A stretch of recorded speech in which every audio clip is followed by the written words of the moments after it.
All right. All right. Let's turn this music off. Let's get started, y'all. All right. Welcome, welcome. Welcome to session two of our I Am AI Decoding Jung info session. I'm so excited. I've been up all night programming AI, and I have had the time of my life. I don't sleep anyway, so what better thing to do than to create new experiences for our interns? So, today we're going to go over again. We're going to do a little bit more in depth. Hopefully, we get some questions. Hopefully, everybody's able to join from all of the platforms where they are. Um, because I had some questions last night and some people who were like, hey, I didn't get to ask my question. I want to know more. I want to know more. So here we are again. And we're talking about the I Am AI Decoding Jung. We're reading the red book. And I know you guys know purple is one of my favorite colors. Sadly, Carl Jung did not write the purple book. But you know what? Maybe we'll call this research the purple book. We'll think about that. So let me tell you a little bit about, again, who I am. I'm Sherry James. I'm the Chief Experience Officer here at Phoenix Speaks. And we now have incorporated some new people on our board. We've got a great new group of board of directors who's going to move forward with us in 2025 and beyond. And this is our first summer internship program together. So we have people from around the world who are interested in being a part of this work. And it doesn't really matter what your course of study is. If you are into art, there's definitely something in the red book that you will enjoy. Or if you are into psychology, if you like, I don't know, technology, psychology, any of those ologies, we are going to touch on that as we get to understand and work through the Red Book. Carl Jung wrote the Red Book towards the end of his life. A lot of people say that he had a nervous breakdown because he moved so far away from his thoughts on academia or writing for academia, talking about things like mental health and diagnoses and archetypes. And he hand wrote this red book, and he wrote in it his experience when he decided that all of his studies were really rooted in the fact that he needed, as did his patients, he needed to go inside and find himself. He has conversations with God in this book.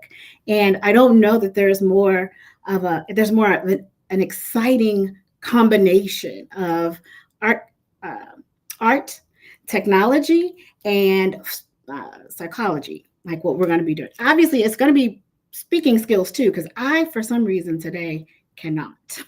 But I also have been doing this for a couple of hours already today. So let's get started. So we're going to talk a little bit about the program. Let's make sure everybody is on and see if I've got any questions going on over here on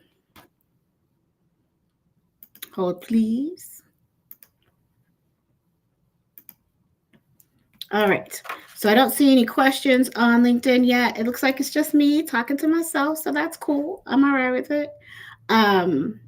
We will keep moving.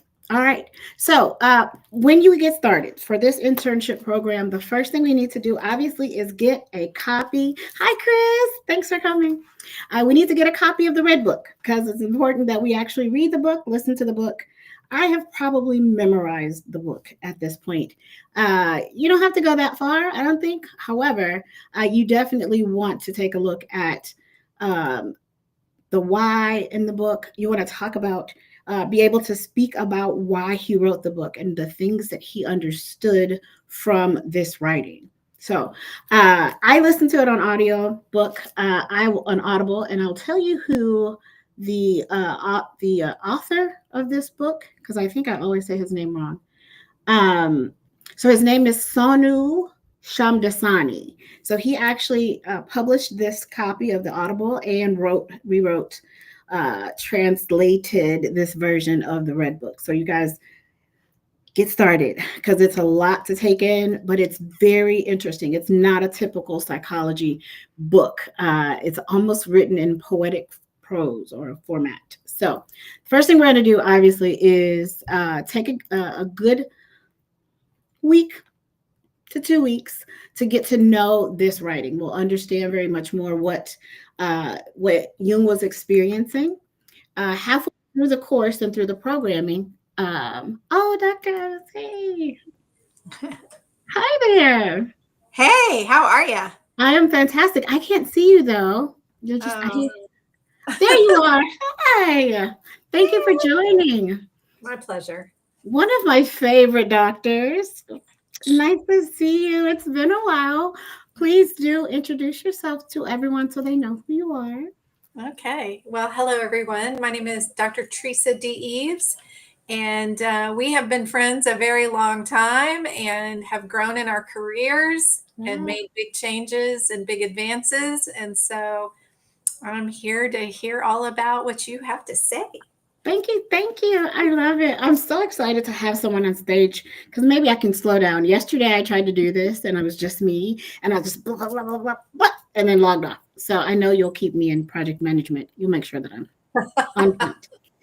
So we're talking about Carl Jung. So I'm going to ask you, what do you know about Carl Jung? Do you know anything about any of his writing?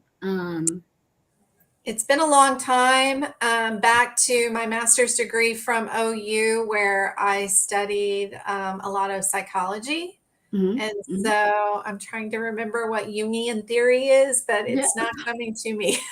Okay, no worries. Well, and the interesting thing is a lot of people don't know his name, or they know the name and they don't really remember. There's theories and there's suspicions that he and Freud were like kind of against each Oh, that's other, right? yes. But they weren't really. They really were saying the same thing, just from two different perspectives. Oh, So Jung was his way of thinking was very much. We have control over our own psyche, right? Where Freud thought everything was kind of based in sex and, some type of sexuality. Jung said, I think it's a little different. I think we actually have these archetypes and we fit in these buckets.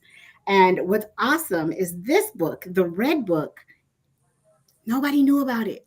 It was a secret. He wrote it, hand wrote it, and said, hey, I don't want to publish this. This is just my secret.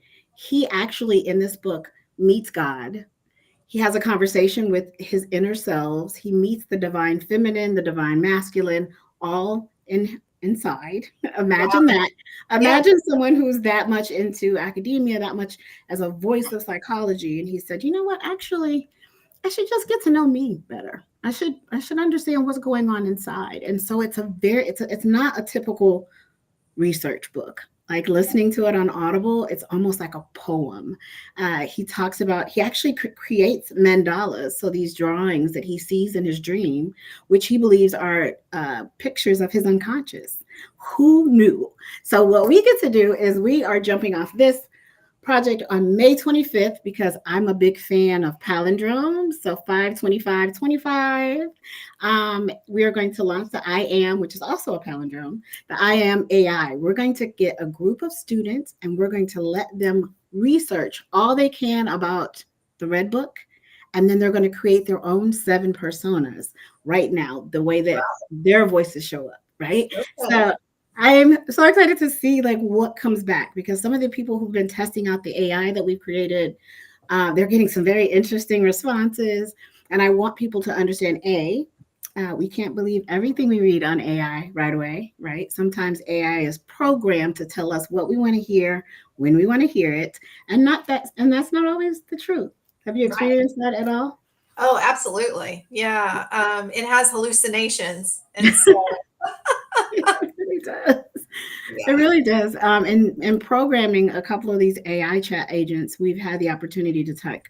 Like I have to ask it sometimes, like, is that a lie? Because it'll tell me something about where I was, and I'm like, that I wasn't there. And it's like, oh, you caught me.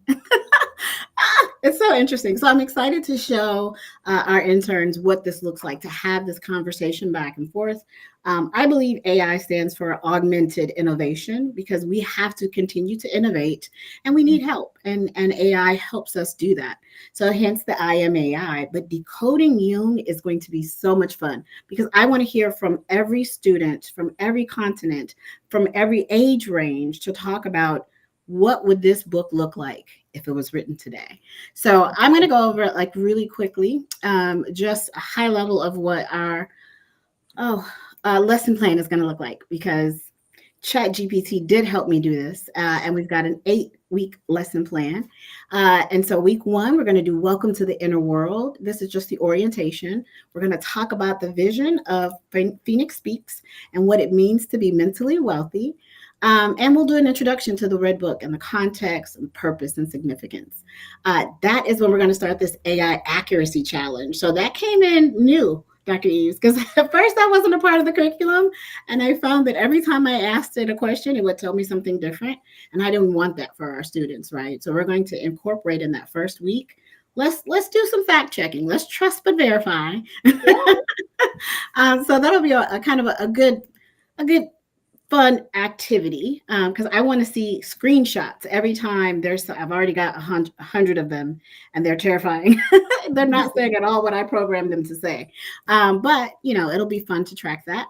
Week 2, we're going to do encounters with the shadow, and that theme is confronting the shadow, where Jung meets in the depth, right? So he goes and talks about different versions of himself, and we're going to start creating these themed avatars or personas.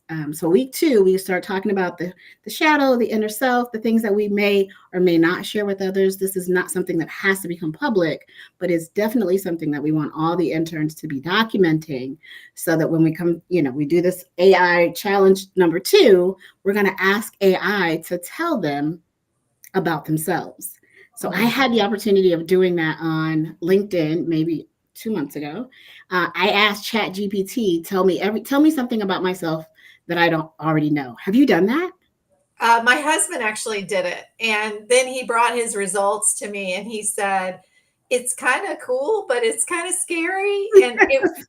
And it wasn't all accurate, like the Mm-hmm. personal stuff. It tried to look at my Pinterest account and say Oh. what my interests were, and it was a little weird because I kind of dabbled in Pinterest and then I stopped, and Mm-hmm. so it was kind of incomplete. Mm-hmm. Mm-hmm. Yeah.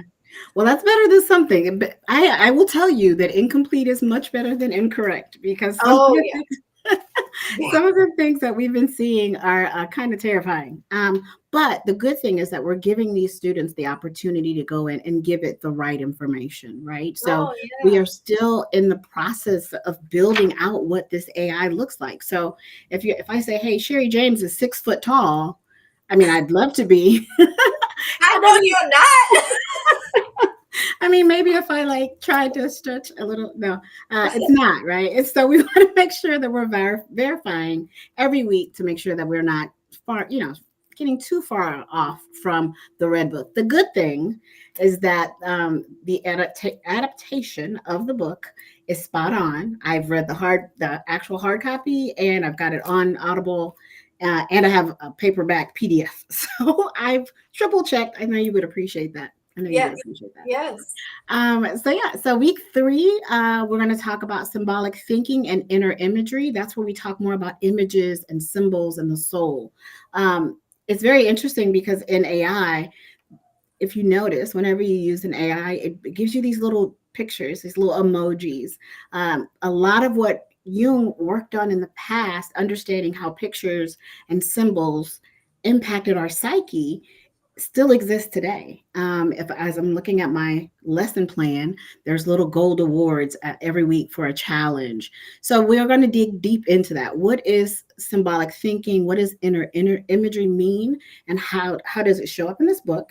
And then we're going to find out our AI challenge for round 3. Someone's going to win a gift, a prize, as it were, because we're going to figure out whose map was best interpreted by AI. So they're going to get an opportunity to draw their own mandalas, create it however they like to, and then we'll figure out if AI can understand it. We're going to teach AI to learn human beings. It's going to be awesome. And then week 4, the voice within. We're going to have dialogues with the self. We're going to be talking about confrontation with the unconscious, because some of us don't want to know our unconscious selves. But we got to get uncomfortable if we're going to grow. Do you Yeah, agree? yeah. Cool. We're going to do another every week. We've just added in these AI challenges. This one in week 4 is the best AI generated dialogue versus the inner truth. And I will tell you, listen, I had the opportunity to let AI write a poem about me, and it was amazing.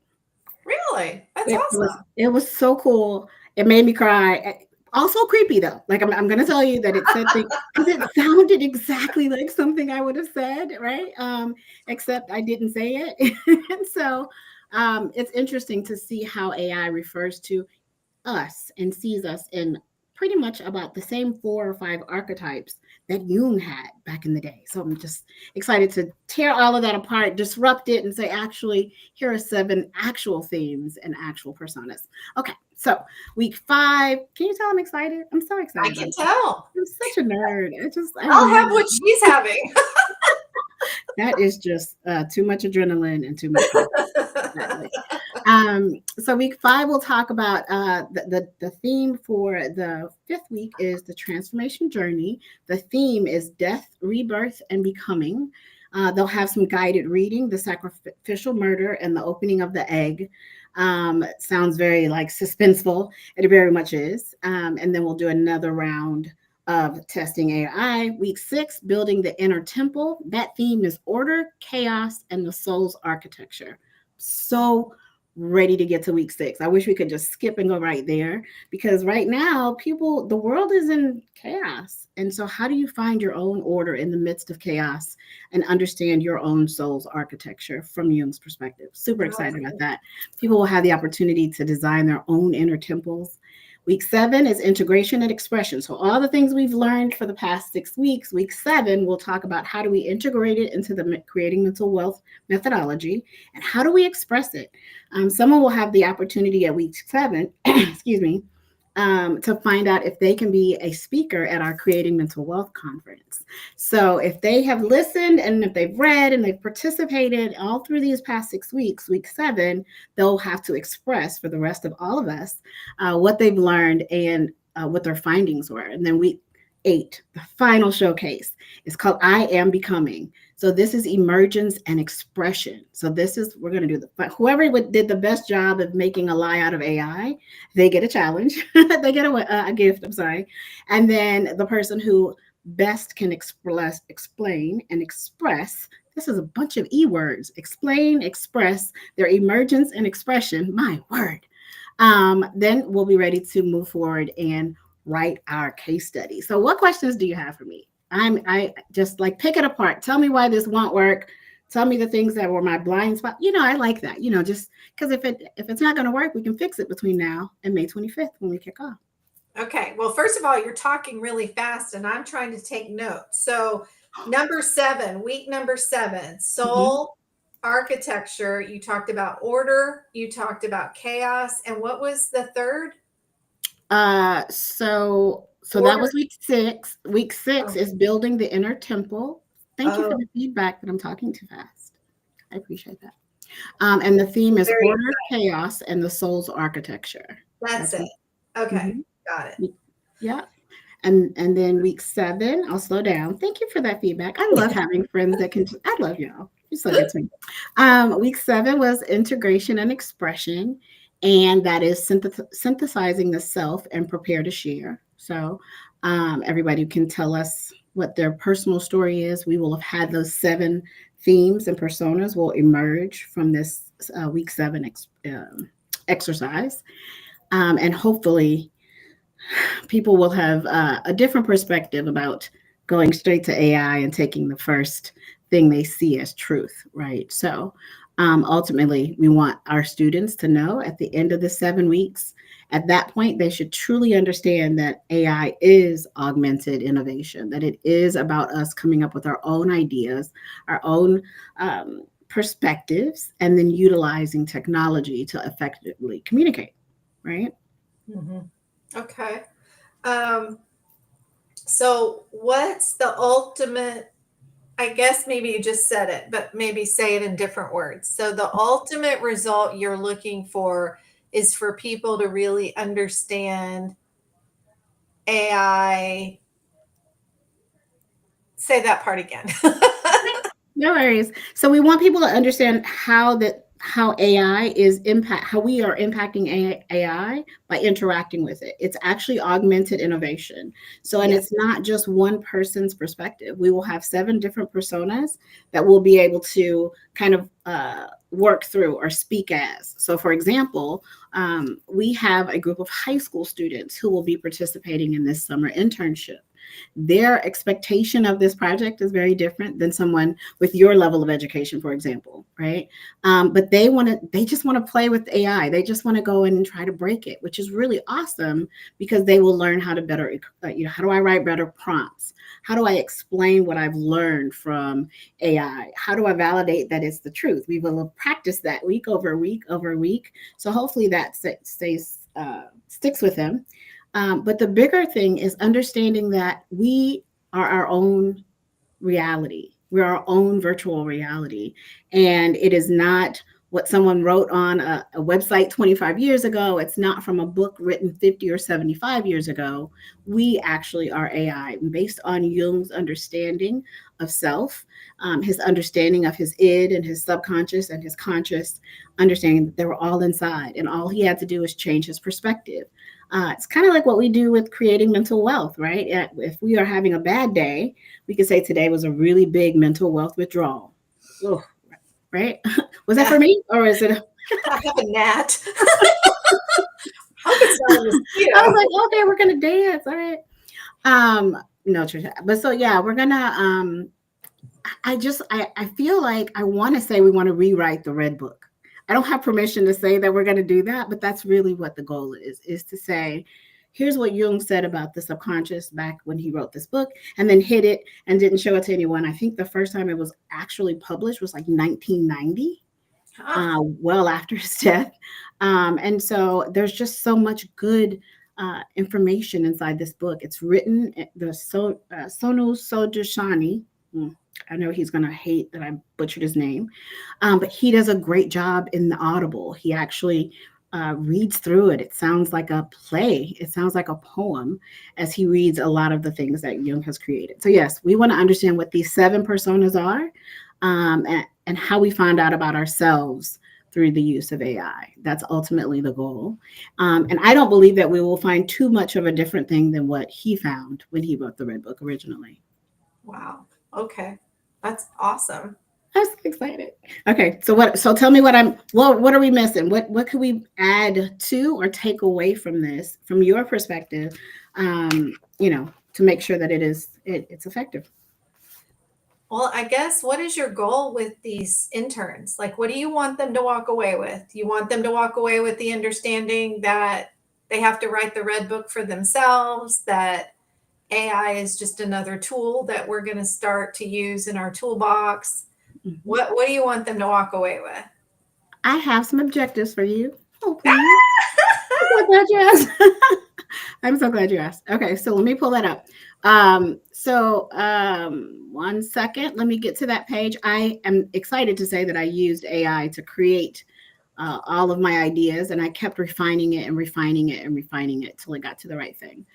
So the ultimate project objective, and I'm so glad Dr. Eves asked, is to explore identity, voice, shadow, and transformation through the lens of Carl Jung's The Red Book, guiding interns in decoding their inner world, creating their authentic brand, and expressing their mentally wealthy self with the support of AI and public speaking tools. Wow. Let me see if I Okay. can drop this in the chat. Yeah, that'd be awesome. Um, because I get excited, of course, and then talk too fast and no one knows what I'm saying. So thank you, AI, for there we go. Okay. So Um, that's our goal. That's our objective. We kick off on next Monday. I know it's a holiday for some folks, but geeky folks like me, I'm like, oh, it's a extra day that I can, not. Oh, and school is out, so my son. Oh my gosh, Dr. Eves, I haven't seen you in so long, Trisha. My son he's a senior, effective yesterday. oh, that's awesome. Mine are all grown and flown. I know, So, I know. Well, I've got one grown and flown. So we got one born in 1989 and one born in 2007. So I wonder yeah. what Jung would say. I wonder what Jung would say about me.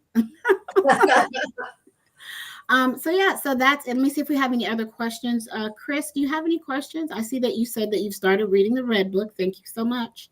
And he's already seeing parallels between some of Carl Jung's work. So Chris Loriano is a part of the Phoenix Speaks team. He is up in Massachusetts. He works for a peer support organization. So this is what he does day in and day out. His 9 to 5 is um, teaching people to help others through shared lived experience. So, like you and I are talking about having children grown in a way, I kind of fit in both of those buckets. I sometimes stress about my daughter who is gone away, and we don't speak as often as we should. And then also, I could talk to someone who this is their first child leaving home, empty nest syndrome. And so, what Chris does is he teaches people how to do that, and he's received all kinds of awards. He's amazing. And you'd be also proud of this, Trisha. I encouraged him to go to Toastmasters. And so he did his first speech, I think 2 weeks ago, Chris, and That's got Best awesome. Speaker Award. So, like, kudos to Chris for Wow. taking on the opportunity to just do something to become a better communicator. Yeah. Let's see. Christopher said the future is still unwritten. Agreed. I think it's still unwritten, but it's also very familiar, right? If we sit back and look at some cycles of time and empires being built and empires falling, and how that shows up in art, how it shows up in literature, how it shows up in academia, there's really some patterns that after we live for a certain amount of time, we start to see these cycles and patterns. What have you seen that? I have. And what I have decided for myself is that my inner sanctum, my inner temple will not be affected by external factors as much as possible, right? Mhm. So, I feel like we had a false sense of safety and security before, and all of that is just thrown right out the window, right? Mhm. And then you have to decide, do you let that come in and affect your joy and your focus and your sanity? Mhm. Or do you say, that's outside of my control, Right. that's outside of my inner sanctum, and you press on? And so that's what I'm doing. And I continue learning and I continue growing. And I'm of an age where I have decided that I am not going to let anybody steal my sparkle or my joy. I love that. I love your sparkle and I love your joy. I love it. Yeah. That's good. So, I think we all should do that. Like, I mean, how do you make sure that you do that? So we talk about mental wealth withdrawals and mental wealth deposits. So for me, I don't have a TV up. We have no TVs in the house. I don't want to hear a lot of things, right? People like, did you hear? I'm like, I don't give you my consent. Like, you cannot tell me things. If I want to know it, I'll find it. But that seems like a mental wealth withdrawal. People are taking away that sparkle and that joy from me. So I choose not to engage in certain conversations. well, Is that one of the? that's a good, safe way to do it. But I mean, we really have no choice. I feel like with all of the things we're facing nowadays, like there's no choice but to, you either are going to go cower in a corner and, you know, remove yourself from society, or you're going to be resilient and decide, I really never had control to begin with. Mm, And release that. Release, why do you need control? What are you getting? Because there's been research, Sherry, that says that actually, if you really look at our lives, we only have about 5% of control of anything. 5%. wow. 5%. That could be, gee, my tank on my gas is getting really low. I should get some gas. Where's the best price? Mhm. That's the kind of 5% Wow. you have control of. What happens to your children when they're grown and flown? You have no control over that. You have no control over, whether your 20-something year marriage is going to keep going and you're going to keep loving each other. Like, Mhm. this whole idea of control is an illusion. Agreed. And what happens when the structures around us crumble is we have a choice. We have to decide whether we're going to crumble too, because we can't rely on those things we thought were within our control, or we're going to kind of transcend that. And so that's what I've decided. And man, are you a lot happier person when you do that? Agreed. Agreed. It's the whole concept of a phoenix rising, right? A phoenix, the mythical creature, of course. But the story is that every 500 years she sets herself aflame so she can rise above the ashes. And so that's the reason we use that in our branding. It's the reason, I have it emblazoned on my shirt. And if Chris was on, you'd see him in his shirt as well. But it's a reminder that sometimes all the things around you, they do fall apart, but it's not for your demise, right? You Right. actually can rise above that. And I love the way that you're encouraging people to take a moment and identify what we can control. What is, if something feels like a withdrawal, I think yesterday or one day this week, because it's Mental Health Awareness Month and I've been on for like 25 days straight, I think. I don't know. Woo! No, it's been awesome. It's been great. But we talked a little bit yesterday about just the mental wealth withdrawal of a phone call, right? You have from somebody that's in your phone that when they call you, you look at that caller ID and you're like, oh, right? So I encourage people when I do this as a keynote, I say, put in their contact mental wealth withdrawal 5 million.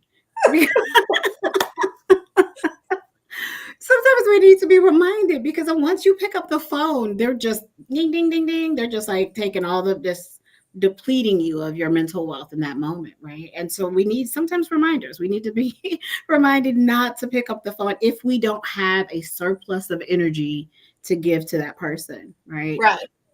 Or, for example, seeing your face on this Zoom is a mental wealth deposit for me. I miss you. I Yay! haven't seen you in so long. I pray that you will come on because I very much value your opinion on this work.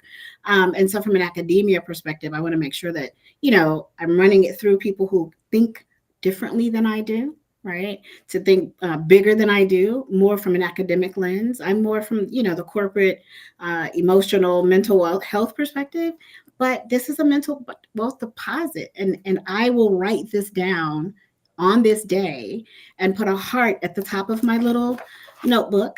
And Aw, when I do have a bad day, and it is a lot of withdrawals, I can go back to any of the pages that have hearts on them, and I can yes. remember what my mental wealth deposits were because we're going to need to do that. It's like you Yeah. said, we don't have a lot of control over what's happening, but we have 100% control over our own mental wealth. Reaction and our Mhm. reaction to it. Absolutely. Yeah, or lack Absolutely. thereof, right? Yeah. Yeah. Your comment about cycles. So one of my very dear friends, she saw this coming before I did even. She says, I just feel like as a society, we're in this cycle of burning it down. We're going to burn it down. It feels like we're burning it down. So I'm trying to like hold on to my joy and my peace as I see it burn down. What you're supposed to do is get a cigar and light your cigar, touch the flame, and just watch it. I mean, because we're at this point. What else can we do? or get some s'mores if you're a s'mores fan. Maybe s'mores is a better example. I don't know. Um, I but love that. That's what we'll yeah, do. We'll get s'mores. make s'mores. Make s'mores. We'll at least be happy and enjoy, on our sugar rush from. But no, I think I think if more people stopped and thought, what can I do about this? What can I do to impact this in this moment? Um, Even from a mental health perspective, there's a practice called havening, where you, like, for me, havening is like rubbing my hands on my sides, right? I'm here. Like if something happens and I'm reminded of something, or I get angry or terrified because the news says, oh, this thing is going to happen and everything's going to burst into flames. Havening is saying, but I'm right here and I'm safe and I'm comfortable and I am in my own home, and all the things that are working, all of my mental wealth deposits, I remind myself of those. And it gives me a moment to just unplug. My next book is 7 Seconds of Silence. So that 7 seconds is the exact amount of time to unplug Hmm. Yep. and reset. Mine is to take deep breaths and kind of do this. which I'm sure looks batshit crazy to people. It does not. I was just rubbing the sides of my thighs. So this is where we are here now. This is where we are. This is what we do. It doesn't have to be boring. Academia learning should be fun. It should be engaging. And to that point, the Gen Z and Alpha generation, they have none of the concerns that we do. Like we're like, oh my gosh, the sky is falling, and the alphas are like, I think everything's great.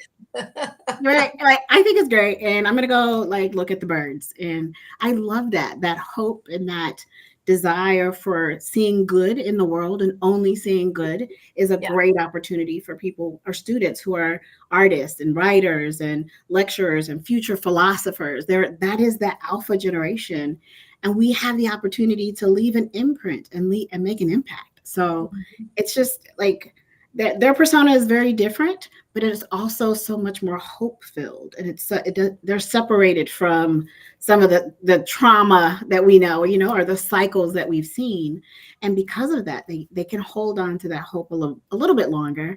And I think that I'm finding that like the alpha generation and the Gen Z, like right in the middle where they overlap. A lot of those students that I speak at universities right now, they don't trust technology. They don't trust anybody. They don't trust their parents. I will give them some feedback and say, hey, this is what's happening in the world. And they're like, let me Google that. let me see what the internet says about that. So they don't know, they're not listening to us as we're trying to like coach them and mentor them and develop them. They don't want our lives. So they don't really believe the things that we say, because we worked our asses off for far too long, for far too many people, and didn't get anything from it. And so there's a generation that's like, I don't think you know what you're talking about. I think I should verify. And then there's that alpha generation that's like, I don't really know what everybody's fussing about. The sun came up at 8 today, right? I have all my body parts. It was a great day. And I think that we all can learn to apply a little bit of that, whether we're Gen X or baby boomers, wherever we fit. I think we can take some of what we'll learn. I'm excited about what I'm going to learn. I'm excited to see what these 7 personas will be. I'm excited to see how many times we can break AI. Like I'm excited. So yeah, I think we've got a lot to learn from the next couple of generations. So. Yep. Anything else? You got any other questions for me? No, ma'am. I'm good. You're awesome. Thank you so much for joining today. This was awesome. Thank you for the feedback, because I get excited. And the one thing the difference about being in my own studio versus on a stage, I can just have as much energy as I want and just be as excited as I want. And sometimes I need to just slow it down. Well, no, I love the energy. Don't lose the energy, Sherry. But yeah, just realize, you want your message to come through. And so for your message to come through, like I'm sitting over here taking notes, and you know what I mean? Like I want to take in everything you're saying. And so if it's just a little slower, then I'm going to get all that. And, that comes from me for teaching classes, because, when I want to talk about project management, I get so excited. And that's probably why I get the best ratings on my project management classes, is because I get a lot of joy from that work. I've gotten a lot of joy for 30 years from that work, and it comes through in my teaching. And so they get excited about that. Right. And it's those generations that I'm teaching. So anyway, that's the only thing. And I mean, you and me as friends, you can talk as fast as you want. I'm not over here trying to learn from you, but today I'm trying to learn from you. You're like, slow down, Sherry. What are you doing? You're gonna have to get us like a signal, so someone can give me like some kind of hand signal, like, hey. I like it. It's like me in Germany when they would start talking to me. I'm like, langsam bitte. Oh, sprechen Sie Deutsch. I love it. Well, thank you so much. It is 4:40. I don't see any other questions in the chat. I am so honored that you spent this time with me today and to walk through this program. And because I was talking so fast, on the Phoenix Speaks page, you will find the entire outline of all of the weeks and what we'll be going over. Oh, nice. So yeah, so it's already there. I wanted to make sure that people had access to it before today. So definitely look through it. If there's something that you see that I can change or update before we go live on Monday, please let me know. And then share this with your networks, guys. Everyone who watched today, if you watch later, please share. We currently have 142 interns in queue. Dang. Yay me for no sleep because they're all over the world. So That's awesome. we're going to figure out how to have these meetings globally once a week to find out what they're doing, and we'll definitely keep you posted. So until then, please make sure that you check on your strong friends, guys. It's mental wealth awareness month, but it doesn't mental health awareness month, but it doesn't have to be. Every day there's someone who is struggling with a problem that's bigger than you can see. So just be cognizant, be nice, choose peace, and we'll see you guys later. Bye.